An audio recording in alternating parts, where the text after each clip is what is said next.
How about you, anak? Anong gusto mong kunin? Ako, Papa. Alam mo, Papa, dream ko talaga na maging makeup artist. Famous makeup artist. Kasi gusto ko make-upan yung mga sobrang sikat na mga celebrities, tsaka yung mga very, very rich people. Ay, anak.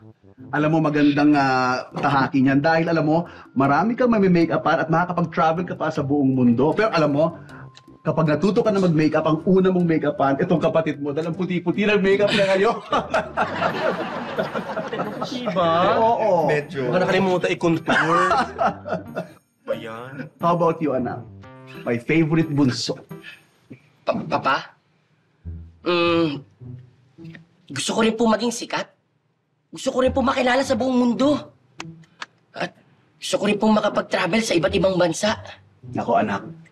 Talagang magagawa mo yan. And basta ilagay mo lahat ng gusto mong mangyari. Pero ano bang field ang gusto mong pasukin? Papa, pangarap ko po talaga maging boksingero. Ha? Ano? Boksingero? Ano boksingero? Panlalaki! Panlalaki ang magiging boksingero!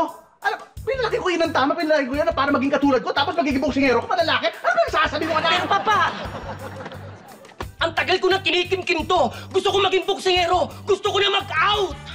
Anong out-out ang pinagsasabi mo? Wala mag-out sa pamilya nito! Dahil to! Hindi siya pwede mag-out! Ang sabi! Ang sabi niya kapatid niya!